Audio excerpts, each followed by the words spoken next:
happy to have here in the studio Kimberly Nelson from Philanthropy. Everybody knows Kimberly. Well, if you've lived here even, well, let's see, I've been here 17 years, so you've been here at least that long. I have indeed. It'll be 18 in January. Wow. Okay. Hard to believe. So, I haven't aged at all, of course. No, of course not. Neither have I. And neither have you, yes. I'm so glad to be here today. What a great day at Green Spring. Always something going on. But there's lots going on in philanthropy, so I wanted to really just update residents on what's going on. I'm hoping everyone got their initial publication about the upcoming gala and the Benevolent Care Fund drive. So for residents who are new, the gala is held every fall, and as you see on your screen, it's Friday, September 27th. We have sent out the initial brochure asking for residents who want to be sponsors, and then we will start individual ticket sales later this month in August, so look for another publication for that. But really, the key thing is that the Benevolent Care Fund is really the residents' rainy day fund. That's sort of, to me, the easiest way to describe it. You move to Green Spring, you have a great life and meet lots of new friends, and there's so much to do, but sometimes there's a hiccup in your health that impacts your finances. And when that happens for a long, long time, all of a sudden your savings and your things you've saved for really get depleted. And the Benevolent Care Fund is that safety net so that as you run out of money, you don't have to move. You know, if you think about it, if you only had your Social Security income that was guaranteed and everything else had been spent, and you were in Garden Ridge where the bill could be $10,000 a month, for most residents, Social Security doesn't cover that $10,000 a month. That's right. And so the Benevolent Care Fund picks up the difference. And it really is that neighbors helping neighbors and just the Green Spring community wrapping our arms around residents who need it. And it is a small number. It's usually anywhere from 8 to 15 residents at any time who are needing the fund. But because healthcare costs continue to rise, it usually is a significant cost. And so this year we're on pace to assist residents here at Green Spring who've depleted their assets. And we're on pace to help in the amount of about $1.3 million. So it is significant, and through residents helping with their annual donation, coming to the gala. You don't have to come to the gala to get involved. I think that's something I wanted to clarify. Some residents think, I don't want to go to the gala, so I'm not going to give to the Benevolent Care Fund. And really, the gala is just sort of the grand finale of lots of things we might do during that week for education, and just sort of a placeholder to remind residents to give whatever is good for you to support the community and your fellow neighbors. Exactly. It really, so we don't want someone to think, I don't want to buy a ticket to the gala, so I'm not going to give. If everyone can give whatever is good for them, then collectively we all help each other with that helping hand. And so when you do give, I'm going to hold this up so that they can zoom in. So you'll start to see these ribbons that will be on name badges for residents and staff. And some residents don't want this sticky on their name badge. So we have little plastic covers that you can put on your name badge. There, I do it the right way, so that you can sort of see how that works.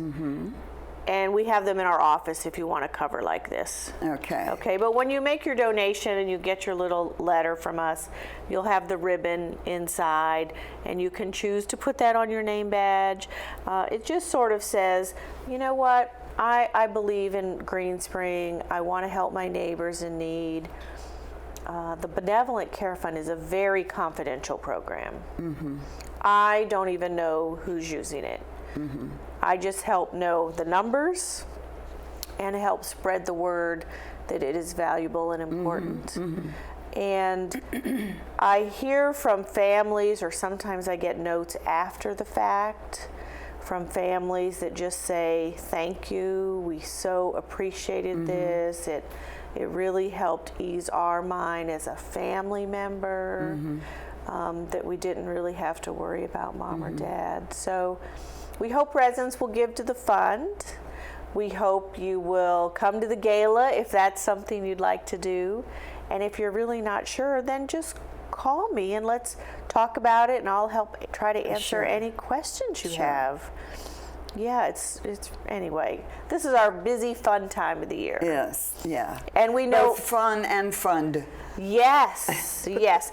Oh, and another question I had, some residents are giving to the Benevolent Care Fund on their monthly statement. You know, they signed up earlier in the year. So if you signed up earlier in the year and you go, oh, I want to see if I have enough to buy a ticket, then call us, and you can use those dollars towards your sponsorship or towards your ticket. You know, that's one of the reasons why we do that, to make it easier for residents to get involved if they would like to in that way. Right. So we really appreciate that. So what do you think? Anything else I'm missing about Benevolent? Well, that you think? I do wonder if the fund itself, is that a typical thing for all retirement communities, or is this unique here? Great question. So that's a great question. So maybe I don't want to throw you a curve or anything if you don't know the answer. Well, I would say it is typical in a nonprofit community. So many nonprofit senior living communities, whether they're general nonprofit or church-based nonprofit, many of those have some sort of taking care of you program. They may call it Care for Life or Life Care or benevolent care or charity care. There's some neighbors helping neighbors concept in a nonprofit community, and Greenspring is a nonprofit 501c3 independent community. Now we are managed by Erickson Living, and Erickson Living is for profit, but they're the management company. So I work for Greenspring, the residents, as part of the nonprofit. So the management company, that helps with sort of the infrastructure and the billing and the programs and all that. But we are a nonprofit. I just wondered about that. Yes. And I noticed when I came by your office that the door was closed. Is Marla on vacation or what's? Well, I'm so glad you mentioned that. So Marla has done a great job in philanthropy the last 6 months, and I really loved having her. But Marla had been part-time at the fitness center for 8 or 9 years. And she jumped into this full-time position with energy and glee and realized, I really like being part-time. Can't blame her for that. And so she has just recently transitioned back to the fitness center, part-time, still at Greenspring. So we had to hire another person in philanthropy, and I am happy to say we did find someone, and she will start next week, the 19th. Her name is Jacqueline Weir, and so she's fresh out of college. She has some fundraising experience as internships through school. And if you're saying, gosh, that last name sounds familiar, her mother works in the finance office. Oh, okay. So Marcia Weir, who works at that front desk in the finance office, it is her daughter.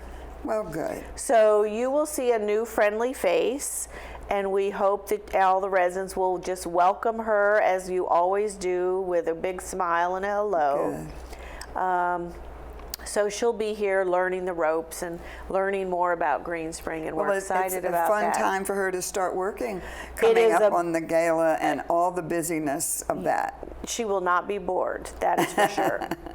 And then the other thing I wanted to mention is just this also seems to be a season where we have ebbs and flows, where various scams and things with fraud that are popping up. You know, we just heard on the news about data breaches with credit cards and things like that. So as you see on their screen, there's just some different reminders that are happening, you know, to protect your Social Security card. You know, the IRS is not going to call you and tell you that you're under arrest. They're not going to say, oh, if you don't pay this, you know, we're going to just send the sheriff to you. So just be aware that those calls that say they're IRS or the police, those are generally not real. So we want you to just be really cautious not to share information, because, you know, when you say that, they really can sound very intimidating. Yeah, and convincing. I mean, they're very good. And I've gotten the call myself, so I'm like, you have got to be kidding. But they are very, very convincing, but almost ugly, where they're putting so much pressure, like you must, because they really want you to crack under pressure. So we want residents to protect their information, be careful what websites you go to. No one's going to call you from the IRS. Just really make sure you're aware and keep up with things. Many residents may have things like LifeLock or other, you know, alerts that you can do through your bank or your credit card. So use those tools that are available so that you can sort of just make sure that you feel like you're protected. And even I've gotten some emails that I thought were from my bank, but when I looked at the web address, it just looked a little funny, even though the email itself looked real with all the right logos. So I deleted it and then went to a number I trusted, you know, that was on my card, and it was a scam. So I'm glad I didn't click on it and was able to block it. But you just really have to be very careful. Yeah, because the access then becomes more viable when you've opened something. Yes, like that, and then they put things in your computer and bugs and all these high-tech things they do these days. So just really protect yourself. So the takeaways, I would say, protect yourself from fraud. Please welcome Jacqueline when she comes to Philanthropy next week. And please give to the Benevolent Care Fund. Whatever amount you can give is greatly appreciated. And we are just so thankful for the great community here at Green Spring. Well, we're thankful for you. You do a great job in that office. It's a good team effort, and we have a great philanthropy committee. So we're just really happy, all the residents that help us. Thank you very much for coming today. Thank you, and have a great day. Okay, we'll see you next time. Thank you. Bye-bye.